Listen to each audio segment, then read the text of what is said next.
Online Sanskrit university, जिसका ध्येय वाक्य है स्वयमेव मृगेंद्रता, यूट्यूब चैनल में आप सभी का स्वागत है। आज हम इस वीडियो में पढ़ने जा रहे हैं 10वीं कक्षा का संस्कृत पाठ्य पुस्तक सेमुषी भाग 2 का तीसरा पाठ व्यायामः सर्वदा पथ्य का अभ्यास प्रश्न हम करने जा रहे हैं। इस वीडियो को शुरू करने से पहले यदि आपने हमारे चैनल को सब्सक्राइब नहीं किया है तो कृपया सब्सक्राइब करें और इस वीडियो को ज़्यादा से ज़्यादा लोगों तक पहुंचाएं, शेयर करें और इस वीडियो में तथा अन्य हमारे चैनल के वीडियो में लाइक और कमेंट अवश्य करें। तो आइए हम शुरू करते हैं।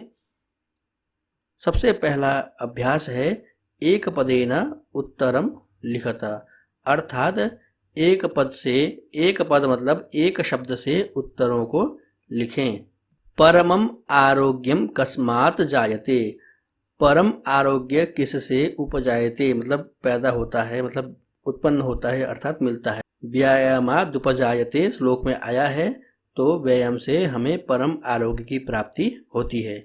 कस्य मांसम स्थिर भवति, किसका मांस स्थिर होता है, तो उत्तर है व्यायामाभिरतस्य च, व्यायाम में अभिरत व्यायाम करने वाले व्यक्ति का मांस स्थिर होता है।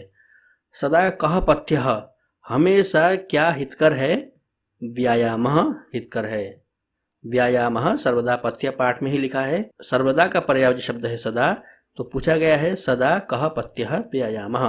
कैः पुंभिः सर्वेषु ऋतुषु व्यायामः कर्तव्यः, किन पुरुषों के द्वारा सभी ऋतुओं में व्यायाम करना चाहिए, जो आत्महितैषिभिः, पुंभिरात्महितैषिभिः श्लोक में आया है कि आत्महितैषिभिः अपना कल्याण चाहने वाले व्यक्तियों के द्वारा सभी ऋतुओं में व्यायाम करना चाहिए।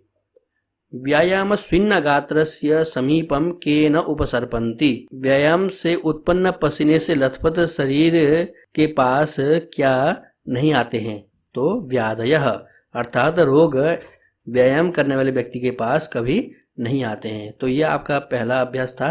एक पदेन मतलब एक शब्द से उत्तर देना है, तो यहाँ सब देखेंगे एक ही शब्द हैं।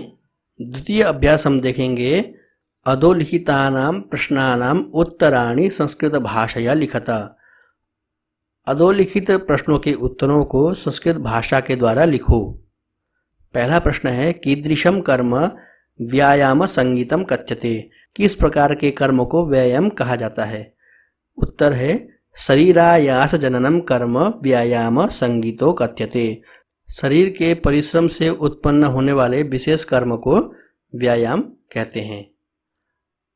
व्यायामात् किम किम उपजायते, व्यायाम से क्या क्या प्राप्त होते हैं, उत्तर है व्यायामात् शरीरोपचयः कान्तिः गात्राणां सुविभक्तता दीप्ताग्नित्वम् अनालस्यं स्थिरत्वं लाघवं मृजा श्रमक्लमपिपाशोष्ण शीतादीनां सहिष्णुता परमम आरोग्यम च उपजायते, अर्थात व्यायाम से शरीर की वृद्धि होती है, शरीर में चमक मिलता है, शरीर के भागों में सुविभक्तता आ जाती है, गठीला शरीर बन जाता है, भूख लग जाती है, आलस्य नहीं आता है, स्थिरता आती है, हल्कापन महसूस होता है, स्वच्छता का भाव होता है। साथ साथ ही व्यायाम से परिश्रम से उत्पन्न थकान, प्यासा, उष्णता, शीत आदियों की सहन करने की क्षमता प्राप्त होती है और परमम आरोग्यम और निरोगता की प्राप्ति होती है। जरा कस्य सकाशम सहसा न समधिरोहति, बुढ़ापा किसके समक्ष, किसके सामने, सहसा मतलब तुरंत नहीं आता है। जरा व्यायामाभिरतस्य सकाशम सहसा न समधिरोहति, व्यायाम करने वाले व्यक्ति के पास एकदम जल्दी से बुढ़ापा नहीं आता है। कस्य विरुद्धमपि भोजनम परिपच्यते, कैसे व्यक्ति का गलत खाया हुआ भोजन भी पच जाता है। नित्यम व्यायामम कुर्वतः, नित्य व्यायाम करने वाले व्यक्ति का मनुष्यस्य विरुद्धमपि भोजनम परिपच्यते, गलत भोजन भी पच जाता है। कियता बलेन व्यायामः कर्तव्यः, कितने बल से व्यायाम करना चाहिए। अर्धेन बलेन व्यायामः कर्तव्यः, अपने शरीर में विद्यमान शक्ति के आधी शक्ति से व्यायाम करना चाहिए। अर्धबलस्य लक्षणं किम, आधे बल का लक्षण क्या है।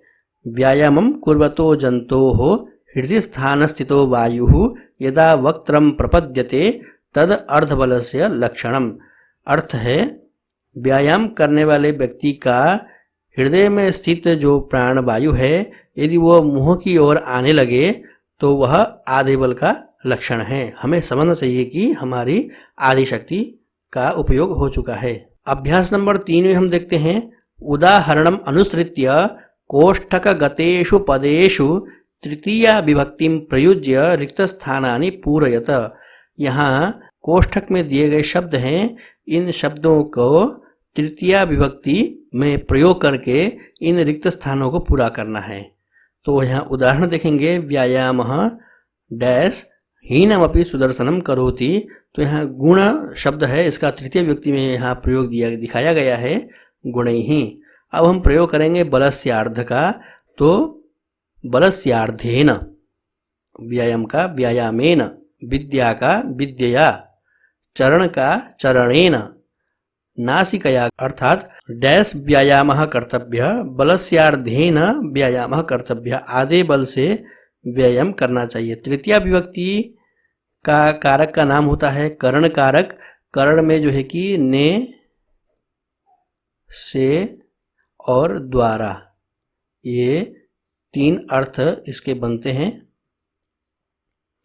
तो यहाँ पर आप देखेंगे आधे बल से, यहाँ बलस्यार्धेन का अर्थ होगा आधे बल से, यहाँ पर होगा व्यायाम से अथवा व्यायाम द्वारा। विद्या का अर्थ होगा विद्या से अथवा विद्या के द्वारा। चरणेन मतलब क्या होगा कि पैर से। नासिकया का अर्थ होगा नाक से अर्थात नासिका से। तो इस प्रकार से तृतीया विभक्ति का कारक होता है करण कारक, और करण कारक के ये 3 अर्थ होते हैं। हिंदी में हमें समझने के लिए सरलता होती है। अब हम चलते हैं चौथे अभ्यास पर। स्थूल पदम आधृत्य प्रश्न निर्माणम कुरुता। चौथा अभ्यास है, इसमें बताया गया है कि स्थूल पद, जो मोटे अक्षरों वाले पद हैं, शब्द हैं, इनकी जगह पर प्रश्न निर्माण करिए, इनको आधार मान करके प्रश्न निर्माण करिए। तो इनको आधार मानने का अर्थ है कि इनको हटाना है यहाँ से, और इनकी जगह पर हमें प्रश्नवाची शब्दों का प्रयोग करना है। तो शरीरस्य में देखेंगे, शरीर शब्द है और षष्ठी विभक्ति का एक वचन है। किम शब्द का हम प्रयोग करेंगे कस्य। तो शरीरस्य में क्या होगा, किसका, कस्य होगा, ठीक है। अरयः, अरि शब्द है, प्रथमा विभक्ति का बहुवचन है। किम शब्द का प्रथमा विभक्ति का बहुवचन पुल्लिंग में कह कौ के, तो के। आत्महितैषिभिः, यहाँ पर तृतीय विभक्ति का बहुवचन है, तो कई ही।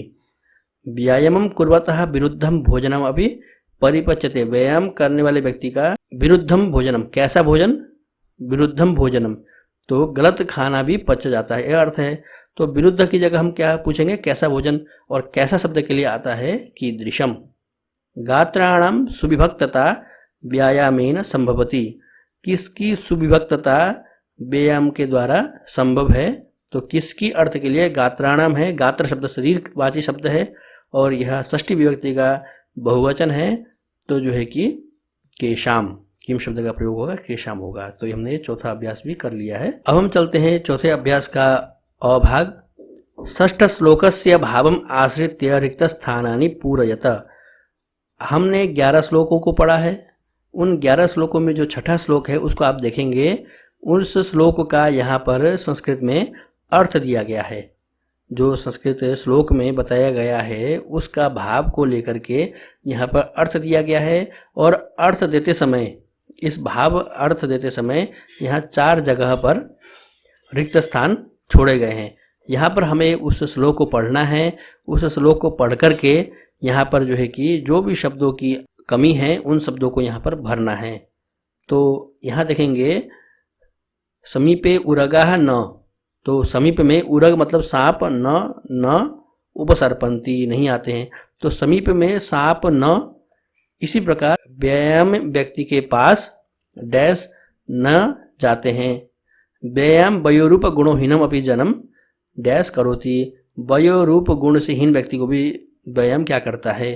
तो यहाँ पर हमें समझना चाहिए कि समीपे, किसके समीप में सांप नहीं जाते हैं, तो वैनतेयस्य समीपे मतलब गरुड़ के समीप में।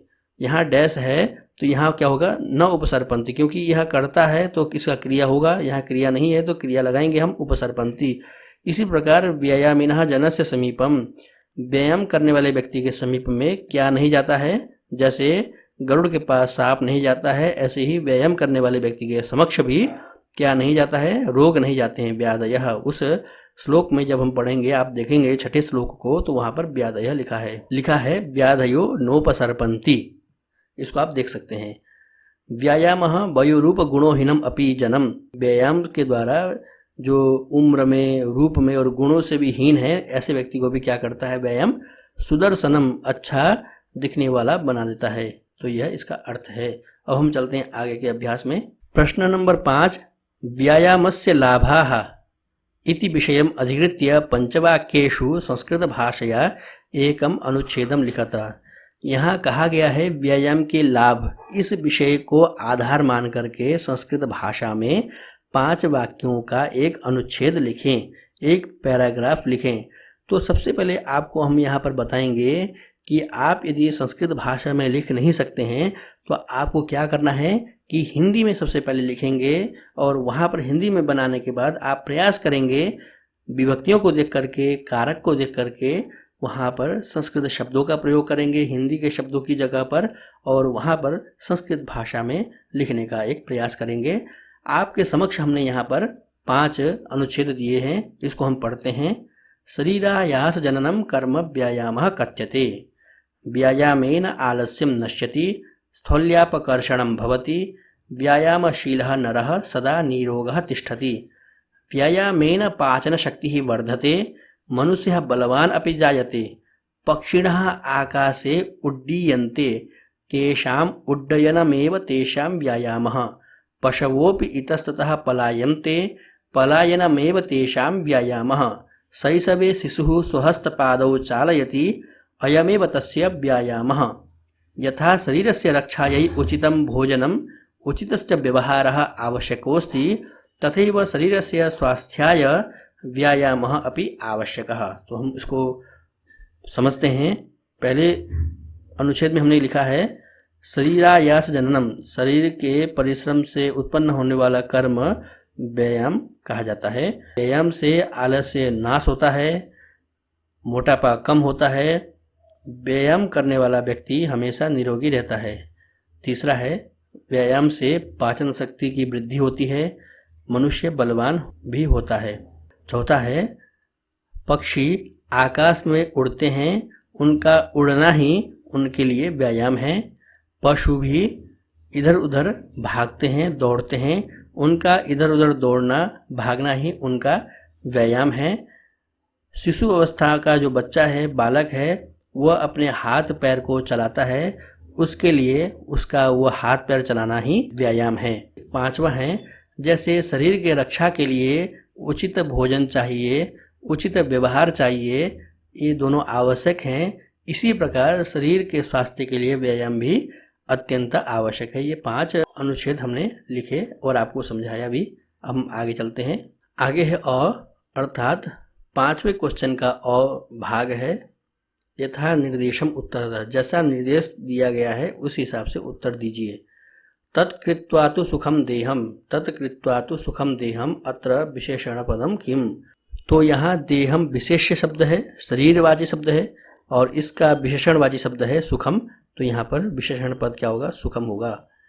व्याधयो नोपसर्पन्ति वैनतेयमिवो रगाः अस्मिन् वाक्ये क्रियापदम किम। यहाँ पर इस वाक्य में व्याधयो नोपसर्पन्ति वैनतेयमिवो रगाः, जिसका हिंदी में अर्थ है कि जिस प्रकार से गरुड़ के पास सांप नहीं जाते हैं, इसी प्रकार से व्यायाम करने वाले व्यक्ति के पास रोग भी न उपसर्पन्ति नहीं जाएंगे, उसके पास में रोग नहीं पहुंच सकते। तो यहाँ क्रियापद है उपसर्पन्ति, उपसर्पन्ति में भी उपसर्ग पूर्वक सर्पन्ति यह क्रिया है। पुंभिरात्महितैषिभिः अत्र पुरुषैः इत्यर्थे किम पदम प्रयुक्तम। पुंभिरात्महितैषिभिः में जो है कि पुरुषैः, पुरुषों के द्वारा, इस अर्थ में क्या पद प्रयोग किया है। तो यहाँ देखेंगे सबसे पहला शब्द है पुंभिः, ये जो है कि पुरुष शब्द का ही पर्यायवाची शब्द है, तो पुंभिः। दीप्ताग्नित्वमनालस्यं स्थिरत्वं लाघवं मृजा, इति वाक्यात् गौरवम इति पदस्य विपरीतार्थकम पदम चित्वा लिखत। दीप्ताग्नित्वम मतलब अग्नि को दीप्त करता है, प्रज्वलित करता है। अनालस्यम आलस्यता को नष्ट करता है, शरीर को स्थिर रखता है और शरीर को हल्का रखता है। मृजा मतलब शरीर को स्वच्छ रखता है। इस वाक्य में गौरव मतलब होता है भारी, भारी का विपरीतार्थ शब्द है लाघवम। तो इस वाक्य में दीप्ताग्नित्वम अनालस्यम स्थिरत्वम लाघवम मृजा में गौरवम के पद के विपरीतार्थक शब्द का प्रयोग हुआ है लाघवम पद का। न चास्ति सदृशम तेन किंचित स्थौल्यापकर्षणम। न चास्ति सदृशम तेन अर्थात तेन मतलब व्यायाम के सदृश कोई दूसरा नहीं है, किसके लिए? स्थौल्यापकर्षणम मोटापा कम करने के लिए। इस वाक्य में तेन इति सर्वनाम पदम कस्मै प्रयुक्तम, तेन जो यह तत्शब्द का सर्वनाम शब्द है वह किसके लिए प्रयोग किया है? तो व्यायामेन व्यायाम शब्द के लिए तेन शब्द का प्रयोग हुआ है। छठा अभ्यास देखते हैं। निम्नलिखितानाम अव्ययानाम रिक्त स्थानेषु प्रयोगम कुरुत। निम्नलिखित अव्ययों को रिक्त स्थानों में प्रयोग करें। व्यायामः कर्तव्यः, व्यायाम करना चाहिए। कब कब करना चाहिए? तो सर्वदा मतलब हमेशा, हमेशा के लिए यहाँ पर सर्वदा शब्द का प्रयोग हुआ है, इसका हमने यहाँ प्रयोग किया है। यदा मनुष्यः सम्यक रूपेण व्यायामं करोति तदा सः सदा स्वस्थः तिष्ठति। तो यहाँ यदा और सदा का प्रयोग किया है। यदा मतलब जब और सदा मतलब हमेशा। मनुष्यः सम्यक रूपेण व्यायामं करोति तदा, क्योंकि यहाँ तदा आया है। देखिए आपको पिछली कक्षाओं में हमने पढ़ाया था यदा और तदा एक साथ चलते हैं। इसी प्रकार से अत्र और तत्र भी साथ साथ चलते हैं, आपको समझाया था पहले। तो यहाँ तदा है तो यहाँ आगे यदा आएगा, जब तब। तो सह स्वस्थ तिष्ठति, कब कब रहेगा स्वस्थ? तो सदा हमेशा। व्यायामेन असुंदराः सुंदराः भवन्ति, व्यायाम से जो सुंदर नहीं है वे भी के लिए शब्द का प्रयोग होता है अपि, सुंदर होते हैं। व्यायामिनः जनस्य सकाशम वार्धक्यम, व्यायाम करने वाले व्यक्ति के पास बुढ़ापा सहसा मतलब जल्दी में न आयाति, नहीं आता है। तो यहाँ पर सहसा का अर्थ है तुरंत। व्यायामेन डैश किंचित स्थौल्यापकर्षणम नास्ति, व्यायाम के सदृशम किंचित स्थौल्यापकर्षणम नास्ति, यहाँ सदृशम आएगा जिसका अर्थ है समान। व्यायाम के समान कोई दूसरा मोटापा कम करने के लिए कोई दूसरा उपाय नहीं है। व्यायामम समीक्षा एवं कर्तव्यम, व्यायाम समीक्षा करके ही करना चाहिए, क्योंकि यदि हम देश काल परिस्थिति वातावरण को नहीं देखेंगे, शरीर को नहीं देखेंगे, रूप को नहीं देखेंगे, बल को नहीं देखेंगे, उम्र को नहीं देखेंगे तो व्याधयः आयान्ति, व्यायाम करने से व्याधि उत्पन्न होते हैं, रोग आते हैं। तो अन्यथा मतलब क्या है कि यदि हम इसको समीक्षा नहीं करते हैं तो अन्यथा। तो ये रहे आपके अभ्यास 6 में बताए गए दिए गए अव्यय शब्दों का यहाँ प्रयोग। इनके अर्थ को भी हमने जाना, इनके स्वरूप को भी जाना और हमने अच्छे से छठा अभ्यास कर लिया है। अब हम आगे चलते हैं। अभ्यास छठे का आ में देखेंगे, उदाहरणम अनुसृत्य वाच्य परिवर्तनम कुरुत। उदाहरण को देख करके, उदाहरण के अनुसरण करके वाच्य परिवर्तन करें। कर्मवाच्यम और कर्तृवाच्यम यहाँ दिया गया है। कर्मवाच्य को हम कहते हैं पैसिव वॉइस और कर्तृवाच्य को हम कहते हैं एक्टिव वॉइस। तो हमें पैसिव से एक्टिव में हमें सेंटेंस कन्वर्ट करना है। सबसे पहले उदाहरण है आत्महितैषिभिः व्यायामः क्रियते, आत्महितैषिणः व्यायामं कुर्वन्ति। आप देखेंगे कि कर्मवाच्य और कर्तृवाच्य में कुछ फर्क होता है। कर्मवाच्य में क्रिया का जो कर्ता है वह तृतीया विभक्ति का होता है। कर्मवाच्य में कर्ता तृतीया विभक्ति का होता है। आत्महितैषिभिः यह कर्ता है और कर्ता का क्रिया क्या है? क्रियते। यह क्रियते जो है कि आत्मनेपद प्रत्ययों के द्वारा लगा है। जब हम धातुओं के बारे में पढ़ेंगे तो आत्मनेपद और परस्मैपद दो प्रकार से धातु के रूप चलते हैं। तो यहाँ पर ये आत्मनेपदी प्रयोग है धातु का, क्रि धातु है जिसका क्रियते बनता है आत्मनेपद में और परस्मैपद में करोति बनता है। तो देखिए कर्ता जो है कि तृतीया विभक्ति का होता है कर्मवाच्य में, कर्म जो है कि प्रथमा विभक्ति का होता है। जब हम इसको कर्तृवाच्य में प्रयोग करते हैं तो सबसे पहले कर्ता को तृतीया विभक्ति से हम परिवर्तन करते हैं प्रथमा विभक्ति में, और कर्म जो है कर्म को जो है कि प्रथमा से हम द्वितीया में परिवर्तन करते हैं और क्रिया को आत्मनेपद से परस्मैपद में परिवर्तन करते हैं। आप समझ गए होंगे, ये तृतीया विभक्ति का प्रथमा विभक्ति होगा। कर्म जो है कि कर्मवाच्य में प्रथमा विभक्ति का होता है, इसको हम जो है कि कर्तृवाच्य में द्वितीय विभक्ति का करते हैं। और क्रियते जो है कि आत्मनेपद की क्रिया है, इसको हम परस्मैपद क्रिया करते हैं। उदाहरण देखेंगे दूसरा। अब अभ्यास देखेंगे।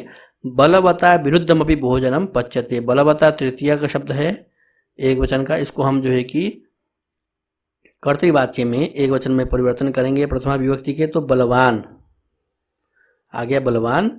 विरुद्धमपि भोजनम, भोजन जो है कि नपुंसकलिंग का शब्द है और यह प्रथमा विभक्ति और द्वितीय विभक्ति में एक समान होता है, इसलिए इसमें कोई परिवर्तन नहीं है, लेकिन इसका अर्थ परिवर्तन होगा। यहाँ भोजनम जो है कि प्रथमा विभक्ति का एक वचन का है, लेकिन यहाँ जो भोजनम है ये द्वितीय विभक्ति का एक वचन है। पच्यते आत्मनेपद की क्रिया है, इसको हम परिवर्तन करके परस्मैपद की क्रिया बनाएंगे। जनैहि व्यायामेन कांति लभ्यते।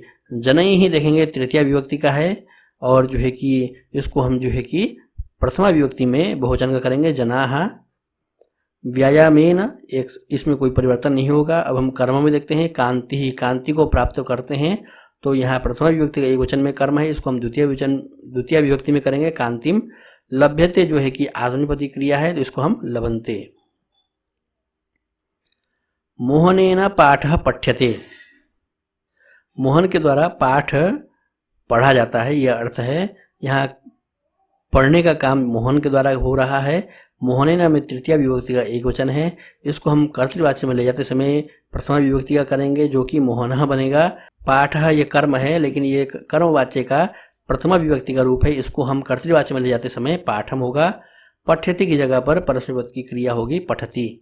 मोहना में एक वचन है, तो इसलिए पठति होगा। अब हम देखते हैं लतया गीतम गीयते। लता के द्वारा गीत को गाया जाता है। लतया, यहाँ पर कर्ता लता है और यहाँ तृतीय विभक्ति का एक वचन है, इसको हम परिवर्तन करते हैं परस्मैपद में। अब उसको हम क्या करेंगे, प्रथमा विभक्ति का एक वचन करेंगे। गीतम यह नपुंसकलिंग का शब्द है, अर्थात प्रथमा विभक्ति और द्वितीय विभक्ति में इसके समान रूप देखने को मिलते हैं। यहाँ पर जो गीतम है कर्मवाच्य में, यह प्रथमा विभक्ति का शब्द है और हम जब इसको परिवर्तन करते हैं परस्मैपद में, तो आपको यहाँ पर धोखा नहीं खाना है। यह द्वितीय विभक्ति का गीतम है और गीयते का परस्मैपद का रूप होगा गायति। तो इस प्रकार से हमने कर्मवाच्य और कर्तृवाच्य के बारे में हमने जाना। मुझे आशा है कि इस नियम को आप एक कॉपी पे नोट करेंगे कि कर्मवाच्य में तृतीय विभक्ति के कर्ता को प्रथमा विभक्ति होता है कर्तृवाच्य में। कर्मवाच्य में जो कर्म है प्रथमा विभक्ति का, उसको द्वितीय विभक्ति होता है और आत्मनेपद की क्रिया को परस्मैपद क्रिया बनाया जाता है। इसको आप नोट करें। अब हम आगे चलते हैं। 7वां अभ्यास है अधोलिखितेषु तद्धित पदेषु प्रकृतिम प्रत्ययम च पृथक कृत्वा लिखत। अधोलिखित तद्धित पदों में प्रकृति और प्रत्यय को अलग अलग करके लिखो। तो यहाँ पर तद्धित पद है, मतलब तद्धित प्रत्यय हुए हैं इसमें, इनको हमें इनमें जो प्रकृति और प्रत्यय हैं इनको अलग अलग करके लिखने हैं। तो यहाँ पर तम प्रत्यय हुआ है, यहाँ तल प्रत्यय हुआ है, यहाँ त्व प्रत्यय लगा है, यहाँ भी त्व प्रत्यय लगा है, यहाँ पर भी अण प्रत्यय लगा है। ये तद्धित प्रत्ययों के बाद निष्पन्न शब्द हैं, इसको हम अलग अलग करते हैं। मूल प्रकृति और प्रत्यय हम देखेंगे। पथ्यतमा में पथ्य और तम प्रत्यय है। सहिष्णुता में सहिष्णु शब्द है और तल प्रत्यय है। आपके इस कक्षा 10वीं में ये सभी प्रत्ययों का अभ्यास लगा हुआ है, अभ्यास है। व्याकरण वीति पुस्तक को हम जब पढ़ेंगे तो इनके बारे में हम विशेष रूप से चर्चा करेंगे। अग्नित्व में अग्नि प्रकृति है, त्व प्रत्यय है। स्थिरत्व में स्थिर प्रकृति है और त्व तद्धित प्रत्यय है।